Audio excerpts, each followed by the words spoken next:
जय माता दी दर्शकों, मैं ज्योति शर्मा हार्दिक अभिनंदन करती हूँ आप सभी का हमारे बेहद विशेष कार्यक्रम नवरात्र पूजन विधि में। आज शारदीय नवरात्र का दूसरा दिन यानी माँ ब्रह्मचारिणी का दिन है। आज के दिन कैसे माँ को प्रसन्न किया जाए, कैसे माँ की उपासना की जाए, इस विषय पर बात करेंगे। और इस बारे में तमाम जानकारी के लिए इस वक्त मेरे साथ स्टूडियो में मौजूद हैं ज्योतिषाचार्य वास्तु कंसर्न उर्वशी जैन जी। चलिए सबसे पहले मिलकर आचार्य जी का स्वागत करते हैं। आचार्य जी, बहुत स्वागत करूंगी कार्यक्रम में आपका। जय माता दी, बहुत बहुत धन्यवाद हमारे तमाम दर्शकों को।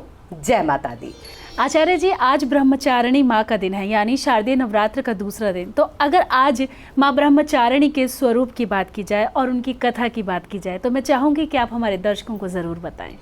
शारदीय नवरात्रि प्रारंभ हो चुके हैं और हम इन नवरात्रों में चाहते हैं कि माँ की अनुकंपा हम सब पर बनी रहे। तो आइए आज के इस खास कार्यक्रम में हम इसी पर चर्चा करते हैं। माँ 9 स्वरूपों में बहुत सुंदर नजर आती है। माँ को अलग अलग स्वरूपों में हम अलग अलग चीज़ों का, वस्तुओं का भोग लगाते हैं। नवरात्रि जागरण करते हैं, जागरण होता है, पूजन अर्चन होती है। कुछ लोग अखंड ज्योत जलाते हैं और कुछ लोग माँ के निमित्त व्रत रखते हैं, संयम रखते हैं, सात्विक जीवन जीते हैं। नवरात्रियों में शारदीय नवरात्रों का प्रारंभ देखिए कितने शुभ अवसर पर हुआ है। हम लोगों को पूरा 1 महीना मिला अधिक मास का, जिसे हम पुरुषोत्तम मास भी कहते हैं, जो कि 3 साल में एक बार आता है। इस बार तो आपको मौका दिया है माँ ने कि आप उनके आगमन की खूब अच्छे से तैयारियां करें। शारदीय नवरात्रे वर्तमान में जो प्रमादी स्वस्तर है, बहुत सुंदर चित्रा नक्षत्र में प्रारंभ हुए शनिवार के दिन पर और चंद्रमा तुला राशि में गोचर कर रहा था। अपने आप में एक बहुत सुंदर योग था देखिए ज्योति। और हम माँ के आज दूसरे स्वरूप के ऊपर चर्चा करने के लिए यहाँ पर उपस्थित हुए हैं, माँ ब्रह्मचारिणी का स्वरूप। लेकिन उससे पहले हम आज की यंग जनरेशन के लिए एक रिप्लाई देना चाहेंगे। जब हम अपने बच्चों से कहते हैं कि बेटा नवरात्रे हैं, घर में प्याज या लहसुन का तड़का नहीं लगेगा, तो बच्चे रिप्लाई देते हैं क्या हो जाएगा अगर लग जाएगा, क्या हो जाएगा अगर आप अनाज खा लेंगी, क्या हो जाएगा कि अगर एक समय का आपने जोत नहीं जलाई। ऐसे बहुत सारे बच्चे हैं जो आज अपने माँ बाप के आगे कुछ कहने से गुरेज नहीं करते। लेकिन आज उन बच्चों के लिए बताना चाहेंगे जो साइंस की दुनिया में रहते हैं, जो हाईटेक हो चुके हैं, कि नवरात्रों का कनेक्शन तो सीधा सीधा साइंस से जुड़ा हुआ है। ये तो एक बहुत बड़ी साइंस है। आप देखिए हाल ही में पैंडेमिक ने पूरे वर्ल्ड को झंझोड़ा है और उसके निमित्त डॉक्टर्स ने हम सभी को ये कहा कि हम अपनी इम्यूनिटी डेवलप रखें, हम अपना ध्यान रखें, सेफ रखें, साफ सफाई का ध्यान रखें। बहुत सारे लोगों ने जिन्हें कोविड-19 का अटैक हुआ, उन्होंने तो इम्यूनिटी बूस्टर्स तक पिए भी, लिए भी, खाए भी। आप क्या जानते हैं जो ये 9 दिन है ये इम्यूनिटी बूस्टर्स के हैं? जी हाँ, ये 9 दिन बिल्कुल आपकी इम्यूनिटी को डेवलप करने वाले डेज हैं। क्योंकि जब नवरात्रे आरंभ होते हैं तो किसी भी ऋतु के संधि काल में आरंभ होते हैं। जब हम एक ऋतु से दूसरी ऋतु की ओर जाते हैं तब नवरात्रे मनाए जाते हैं, तब हम अनाज छोड़ते हैं, तब हम नमक का त्याग करते हैं।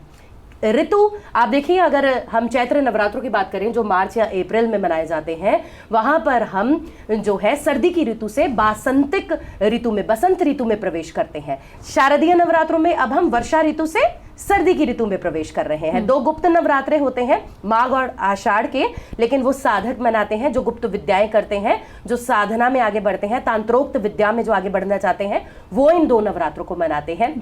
ये नवरात्रे तो दर्शकों, क्या दक्षिण भारत, क्या नेपाल, क्या हमारा पूरा भारत, संपूर्ण भारत में इन नवरात्रों की प्रतीक्षा रहती है। क्योंकि इन नवरात्रों के साथ त्योहारों की झड़ी लग जाती है। इन नवरात्रों में आपको कोई मुहूर्त देखने की जरूरत नहीं। आपके जो भी अटके हुए काम थे, आप वो तमाम कार्य पूरे कर सकते हैं। और अगर आपके विलंबित काम थे, आज के कार्यक्रम में हम आपको कुछ उपाय भी बताएंगे कि दूसरे नवरात्रे पर खास मुहूर्त में आप क्या करें। ऐसा उपाय, अगर आप कुछ पढ़ते हैं, आपके बच्चे कॉम्पिटिटिव एग्जाम की तैयारी कर रहे हैं, उन्हें कुछ याद नहीं रहता, तो वो क्या करें। लेकिन उससे पहले हम चर्चा माँ के स्वरूप की करना चाहेंगे। जैसा कि मुझसे ज्योति ने प्रश्न किया था कि माँ ब्रह्मचारिणी का स्वरूप कैसा है। बहुत सुंदर स्वरूप। माँ ज्योतिर्मय स्वरूप में नजर आ रही है। माँ के बाएं हाथ में अगर हम बात करें तो कमंडल है, दाएं हाथ में अक्षमाला है। माँ ने सफेद वस्त्र धारण किए हुए हैं। माँ जो है ब्रह्मचारिणी, अगर आप इस शब्द को जोड़ेंगे तो ब्रह्म का अर्थ है तपस्या और चारिणी का अर्थ है आचरण करने वाली, यानी कि संधि करके शब्द हुआ जो तप का आचरण करे। अगर आप तप करना चाहते हैं, अब हम कौन से तप की बात कर रहे हैं? सिर्फ जंगलों में बैठकर तप की बात नहीं हो रही। आज के परिप्रेक्ष्य में, आज के कॉन्टेक्स्ट में जो हमारे स्टूडेंट्स हैं, जो बच्चे पढ़ रहे हैं, जो तैयारियां कर रहे हैं, जो अपने भविष्य का निर्माण कर रहे हैं, आज तो सब बच्चे घर बैठे अपनी तपस्या कर रहे हैं, अपनी स्टडीज कर रहे हैं, तो ये भी तप है। आपकी जो विद्या का काल है ये बहुत बड़ा तप है।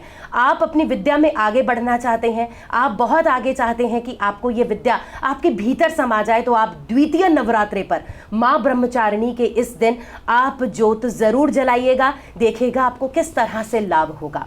हाँ, हम माँ के स्वरूप की बात कर रहे थे। माँ की कांति ऐसी आई, इसके पीछे कथा है ज्योति कि माँ के चेहरे पर इतनी आभा क्यों है, इतनी चमक क्यों है, ऐसी आखिरकार क्या बात हुई। कहते हैं कि माँ दुर्गा ने ही जो है पार्वती के रूप में पर्वतराज के घर पे जन्म लिया और उन्होंने ये धारण कर लिया, मन में प्रण ले लिया कि अगर वो शादी करेंगी तो भोलेनाथ भगवान शिव से ही करेंगी। और अब बस तपस्या करनी आरंभ कर दी। कहते हैं पहले 500 वर्ष तक उन्होंने फल फूल पर ही अपना जीवन का निर्वाह किया। इसके बाद उन्हें लगा कि अभी भी उन्हें भगवान भोलेनाथ नहीं मिल रहे, तो अगले 1000 वर्षों तक वो शाकों पर ही निर्मित रही। उसके बाद भी जब उन्हें भगवान शिव नहीं मिले, उसके बाद उन्होंने विल्व पत्र, सूखे हुए विल्व पत्र खाने शुरू कर दिए, अगले 100 वर्षों तक खाए। ऐसा देखकर जो देवता लोक में बैठे तमाम देवता थे वे सब घबरा गए कि माँ तो बहुत क्षीण हो गई है, बहुत दुर्बल हो गई है, अब और नहीं देखा जाएगा। तो बस माँ को वरदान दे दिया गया और इस जन्म में पार्वती के रूप में चंद्रमौली भगवान शिव उन्हें वर के रूप में मिले। तो माँ ने तो तपस्या की। माँ की तपस्या हमें क्या प्रेरणा देती है? माँ की तपस्या हमें ये प्रेरणा देती है कि अगर आज हमारे काम धंधे, पढ़ाई, कोई व्यापार, कोई नौकरी नहीं चल रही तो आप घबराइए नहीं। आप भी तप करें, आप भी संघर्ष करें, आप भी ये कोशिश करें, आपको अच्छा वरदान जरूर मिलेगा। आचार्य जी, हमने जाना कि माँ का स्वरूप कैसा है और माँ की कथा भी आपने हमें बताई। आगे अगर बात करें आज के दिन के पूजन विधि के बारे में, तो मैं चाहूंगी कि आप हमें जरूर बताएं। जरूर। माँ ब्रह्मचारिणी को यदि पाना है तो आपको सिर्फ उनके नाम का एक शुद्ध घी का दीपक जलाना है। आपके मंदिर में, अगर आपके पास मंदिर नहीं है, आप एक माँ की बहुत सुंदर सी फोटो लाएं, उसके आगे आप एक स्वच्छ कपड़ा बिछाएं। कोशिश करें लाल पीले रंग का वस्त्र हो, काले रंगों से आप गुरेज करें। 9 दिनों में हम आपको वो भी बताएंगे कि आपको किन किन चीज़ों का रखना है खास ख्याल। लेकिन उससे पहले हम माँ की पूजन विधि भी अपने दर्शकों को बताना चाहेंगे कि पूजन विधि कैसे हो। वैसे तो कहते हैं कि माँ के आगे आपके पास कुछ भी नहीं है, माँ तो यही भ्रमण कर रही है पृथ्वी पर। आपकी आंख के 2 आंसू भी अगर आपने उन्हें दे दिए तो वो भी वो प्रसाद के रूप में स्वीकार कर लेगी। लेकिन हम सब संसारिक है ना, हमें तो लक्ष्मी चाहिए। माँ दुर्गा लक्ष्मी का ही तो स्वरूप है। हमें तो वो सब कुछ चाहिए जिनके बारे में हम कल्पना करते हैं। तो आपको क्या करना है, अगर आप ये तमाम चीज़ें चाहते हैं तो आपको थोड़ा सा उसके लिए मेहनत करनी होगी। आपको अपने दोनों हाथों में एक लाल रंग का पुष्प लेना होगा और इस पुष्प को लेते हुए जब आप अपनी पूजा करने बैठे, सबसे पहले तो आपका पूजा स्थान बिल्कुल साफ सुथरा हो। आप माँ के तिलक करें, आप खुद को गंगा जल थोड़ा सा डालकर शुद्ध करें। पंचामृत से, अगर आपके पास अंगुष्ठ प्रमाण मूर्ति है माँ की, तो आप उसे पंचामृत से उसको जो है जलाभिषेक करवाएं। अगर नहीं है, आपके पास चित्र है या कोई फोटो फ्रेम है, आप उन पर तिलक करें। तिलक आप सिंदूर का करें, रोली का करें, आप अष्टगंध भी मिला सकते हैं। जो जो वस्तुएं माँ को प्रिय है, हम उसकी सूची भी आपको बताएंगे कि ऐसी कौन कौन सी चीज़ें हैं जो माँ को अति प्रिय है। आप माँ के आगे मेवे रखें, फूल रखें, फल रखें। फल आप ज़रूर रखें माँ के आगे, एक मीठा ज़रूर रखें। आपके पास कुछ भी नहीं है, माँ ब्रह्मचारिणी को तो चीनी बहुत पसंद है, माँ का तो भोग ही मिश्री या चीनी का लगता है, आप वो रखें। आप थोड़ा सा गुड़ रख सकते हैं चाहे तो। आपके पास जो भी मीठा है, मिष्ठान नहीं है, आप घर में माँ के लिए कुछ खीर बना सकते हैं। उस प्रसाद को आप तमाम लोग जब आप पूजा कर लें उसे ज़रूर ग्रहण करें। आप अपने मंदिर को बिल्कुल स्वच्छ रखें। आप देखिए, जिस दिन आपने अगर व्रत रखे हैं, आप बिल्कुल गंदे कपड़े नहीं पहनेंगे, आप मैले कपड़े नहीं पहनेंगे, आप दोबारा पहने हुए कपड़े नहीं पहनेंगे, आप दोबारा ली हुई चुन्नी सिर पर नहीं ओढ़ेंगे। इन चीज़ों का आप खास ख्याल रखें, क्योंकि बुरा जो है, गंदा जो है, वो राहु है। अगर हम ज्योतिष की बात करते हैं तो वो तमाम चीज़ें राहु की निमित्त है। और माँ तो लक्ष्मी स्वरूप है, माँ दुर्गा को प्रसन्न करना आसान नहीं है। तो उसके लिए आपको थोड़ी सी चीज़ों का ध्यान रखना होगा। तो आपको बिल्कुल स्वच्छ वस्त्र पहनने होंगे। मैंने ऐसे हमारे बहुत से भाइयों को देखा है जो अक्सर घरों में उनकी जो बनियान होती है ना, उनमें थोड़े थोड़े छेक निकल आते हैं, तो वो पहन लेते हैं। तो कृपया आप नवरात्रों के दिनों में वो मत पहनिएगा अगर आपने व्रत रखे हुए हैं। तो आप इन चीज़ों का खास ख्याल रखें। हाँ, तो मैं आपको पूजन विधि बता रही थी। अपने दोनों हाथों में एक लाल फूल ले लें। लाल फूल नहीं है, वैसे माँ ब्रह्मचारिणी को चमेली का पुष्प भी बहुत प्रिय है। आप अगर आपके पास वो पुष्प है, आप ऐसा पुष्प अपने हाथ में लें और एक मंत्र पढ़ें, ओम देवी ब्रह्मचारिणे नमः। ओम देवी ब्रह्मचारिणे नमः। आप इस मंत्र को चाहे 8 बार ही पढ़ें, लेकिन मन से पढ़ें, माँ के स्वरूप को याद रखते हुए पढ़ें और फिर वो फूल माँ के आगे अर्पित कर दें, हाथ जोड़ लें। छोटा सा ये उपाय है पूजन विधि करते हुए। मैं आपको समय भी बताना चाहूंगी। बहुत सारे ऐसे टाइम होते हैं कि राहु काल है या अशुभ का काल है, चौघड़िए होते हैं जिन्हें हम देखकर चलते हैं। देखिए, इसका शुभ मुहूर्त है सुबह 7:50 से दोपहर 12:05 तक। आपके पास रविवार वाले दिन बहुत टाइम है माँ ब्रह्मचारिणी को मनाने के लिए। आप इस शुभ वेला में कभी भी माँ का पूजन कर सकते हैं।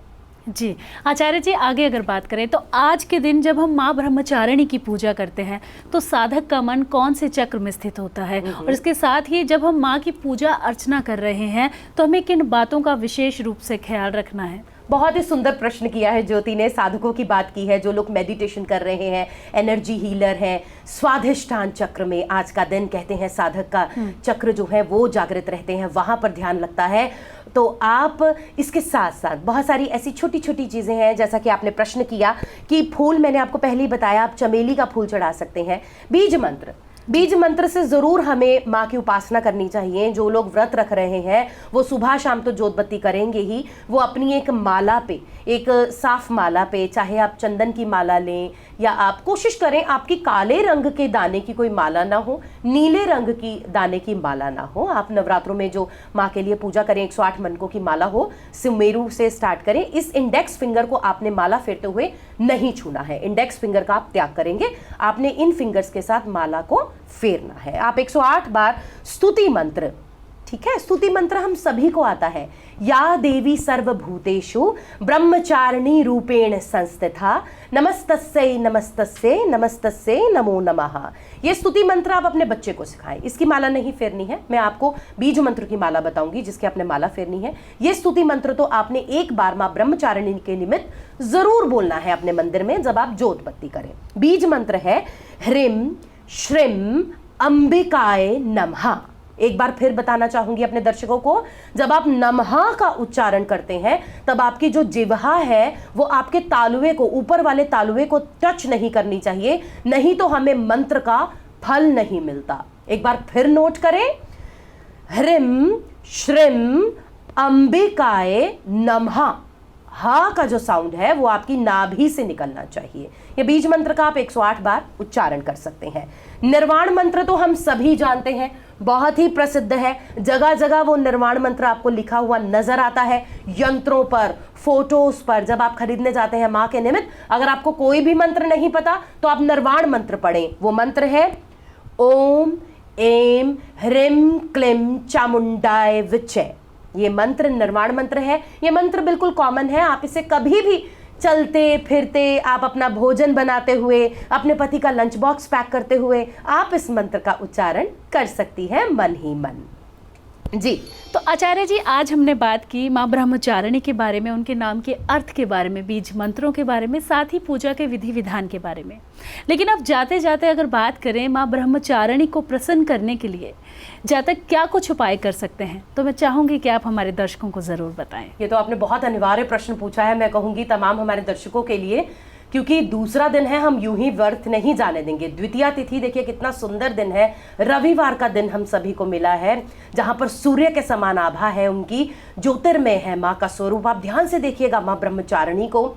आज उनके लिए उपाय बताना चाहेंगे जो बच्चे कॉम्पिटिटिव एग्जाम्स की तैयारी कर रहे हैं, जो जिनका ध्यान, जो साधक हैं, जो कहते हैं हम पूजा पाठ करना चाहते हैं, लेकिन हमें जब हम पूजा करने बैठते हैं ऐसे बहुत सारे विचार हमारे मन में आ जाते हैं। उस टाइम पूरे जीवन की ऐसी घटनाएं सामने आ जाती हैं जिनके बारे में हम सोचना नहीं चाहते। तो आज हम उनके लिए दूसरे नवरात्र का खास उपाय बताना चाहेंगे। आपको क्या करना है, आप कमल का पुष्प यदि आपको मिल जाए या गुड़हल का लाल फूल मिल जाए, बहुत ही शुभ होता है, माँ को अति प्रिय है। चमेली का फूल बहुत प्रिय है माँ को। आप कोई भी पुष्प आपके सामने है, उस पुष्प को अपने सामने रखें, आप अपने मस्तक पर लाल तिलक लगाएं, लेकिन ये आपको साधारण तिलक, रोली का तिलक नहीं लगाना है। इस तिलक में आपको कपूर के तेल की 2 बूंदें मिश्रित कर लेनी है। आपको कपूर का तेल बनाना भी मैं बता देती हूँ आप कैसे बनाएंगे। आपको एक अच्छी क्वालिटी का कपूर लेकर आना है और उसको आपको नारियल के तेल में रखना है। थोड़ी सी डली को आपको 1 चम्मच नारियल के तेल में रखना है और उसे आप धूप में रख दें कुछ घंटे के लिए। उसके बाद वो कपूर बिल्कुल डिसअपीयर हो जाएगा। जब वो डिसअपीयर हो जाए, इसका मतलब आपका कपूर निर्मित तेल तैयार हो चुका है। अब आपको उस तेल की 2 बूंदें अपने तिलक में लगानी है और वो तिलक आपको अपने मस्तक पर लगाना है। उस तिलक को आप लगाएं, प्लस आप अष्टगंध और रोली मिक्स करके, अष्टगंध रोली सिंदूर मिक्स करके आप स्वास्तिक जरूर बनाएं। अगर आपके घर की एंट्री गेट है, आप उस पर बना सकते हैं, तो आप वहां पर अपने स्वास्तिक बनाएं। आजकल ये बहुत रिवाज हो गया है कि प्लास्टिक के माँ के पद चिन्ह मिल रहे हैं, प्लास्टिक के स्वास्तिक मिल रहे हैं। आप प्लास्टिक के पीछे मत जाइए। देखिए, प्लास्टिक तो केमिकल से रिलेटेड है। आपके पास भगवान ने बहुत सारी चीजें नेचुरल दी हैं। नेचर, अशोक के वृक्ष हैं आपके पास, आप अपने अशोक के वृक्ष के कुछ पत्ते लें और उन पत्तों का आप तोरण बनाएं, बंदर द्वार बनाएं। आप देखिए 9 के 9 दिन आपके लिए कितने शुभ रहेंगे। तो आप कोशिश करें, जब आप स्वास्तिक बनाएं, पदचिन्ह बनाएं, अपने हाथ से बनाएं, इस फिंगर से बनाएं, सूर्य वाली उंगली से बनाएं। आप दोनों द्वार पर स्वास्तिक बनाएं। स्वास्तिक बनाते हुए ध्यान रखें कि जब आप स्वास्तिक बनाएं, कुछ लोग पहले साइड से, राइट हैंड साइड से शुरू कर ऐसे स्वास्तिक बनाते हैं। स्वास्तिक ऐसे नहीं बनाना है। आपको स्वास्तिक जो है, सबसे पहले सीधा डंडा लेना है, ठीक है। फिर उसके बाद आपको लेफ्ट पे जाना है, फिर यहाँ राइट खींचना है। ये स्वास्तिक का भी पूरा एक साइंस है, ये भी बताएंगे। आप स्वास्तिक बनाएं, इससे मिश्रित स्वास्तिक बनाएं। और अब आपको एक मंत्र का उच्चारण करना है। आपको कोई भी मंत्र नहीं आता तो जो मैंने आपको स्तुति मंत्र बताया था, या देवी सर्वभूतेषु ब्रह्मचारिणी रूपेण संस्थिता नमस्तस्यै नमस्तस्यै नमस्तस्यै नमो नमः। आप इस मंत्र को 8 बार पढ़ें और आप देखिएगा इस सेकंड नवरात्रि में, हाँ, आपको 7 बार माँ के दरबार में आपको नतमस्तक होकर अपनी नाक रगड़नी है। तब जाकर आपका मन जो है वो साधना में लगने लगेगा, मेडिटेशन में लगने लगेगा। और तब जाकर, अगर आप किसी कॉम्पिटिटिव एग्जाम की तैयारी कर रहे हैं, आप पढ़ते हैं, आप स्टूडेंट हैं, तब आपको चीजें याद रहनी शुरू हो जाएंगी। मैं स्टूडेंट्स को खास तौर पर कहना चाहूंगी कि वो इन नवरात्रों में माँ के आगे अपने हाथ जरूर जोड़ें। माँ आपको जरूर वरदान देगी जी। चलिए, दूसरा उपाय उन दर्शकों के लिए बताते हैं जो जिनके कोर्ट केसेस चल रहे हैं। एक तो देखिए, पहले ही पैंडेमिक ने पूरी दुनिया को झंझोड़ दिया है और दूसरी तरफ आपके कोर्ट केस। माँ ने आपको मौका दिया है कि आप विजय हासिल करें। आप दूसरे नवरात्रे पर इसके निमित्त खास उपाय कर सकते हैं। आप एक पान का पत्ता लें, उसे गंगा जल से आप धो लें। अब उस पान के पत्ते पर आप सीधी तरफ रोली से आप श्री राम लिख दें, श्री राम लिख दें। और आप उसके आगे, जिस दिन आप अपना व्रत रख रहे हैं, अगर आपने पहला और अष्टमी का व्रत किया है, आप उन 2 व्रतों को रख रहे हैं, जोड़े में रख रहे हैं, 9 के 9 व्रत किए हैं आप, हर व्रत वाले दिन आप उस पान के पत्ते को माँ के दरबार में आगे रखेंगे और उस यही भावना डालेंगे, हे माँ, बस मुझे इस बार इस कोर्ट केस से मेरे को मुक्त करवाओ, मुझे विजय दिलवाओ, मुझे जीत हासिल हो। आप ऐसी भावना डालेंगे और उस पान के पत्ते को नवरात्र के 9वीं जब आपने पूज ली, कन्या पूजन कर लिया, उसके बाद आप उस पत्ते को उठा लें और जिस दिन आपके कोर्ट केस की सुनवाई हो, उस पत्ते को आप अपनी पॉकेट, शर्ट की पॉकेट में डालकर लेकर जाएं। इस बात का ध्यान रखिए, आप पैंट की पॉकेट्स में नहीं डालेंगे उस पत्ते को, शर्ट की पॉकेट में डालकर लेकर जाएं। उस पत्ते को एक जिप लॉक में डाल लीजिएगा और शर्ट की पॉकेट में डालकर लेकर जाएं जहां आपकी सुनवाई हो। देखिए, वो फैसला या तो उसी दिन आपका निपट जाएगा या आपके पक्ष में फैसला होगा। जी, तो आचार्य जी, आप आई और आपने बताया कि नवरात्र के दूसरे दिन कैसे माँ ब्रह्मचारिणी की पूजा अर्चना की जाए, क्या है उनका बीज मंत्र और किस तरह से, किन उपायों से हम माता रानी को प्रसन्न करते हैं। इतनी सारी अच्छी बातें आपने हमारे दर्शकों को बताई, इसके लिए आपका बहुत बहुत धन्यवाद। जय माता दी। दर्शकों, जय माता दी। जी, तो बिल्कुल दर्शकों, माँ ब्रह्मचारिणी की कृपा सदा आप पर बनी रहे। आपके जीवन में जो भी कार्य आप करें वो मंगल ही मंगल हो। इसी मनोकामना के साथ मुझे दीजिए इजाजत। जय माता दी। संत वाणी दुखदाहिनी सुखदायिनी।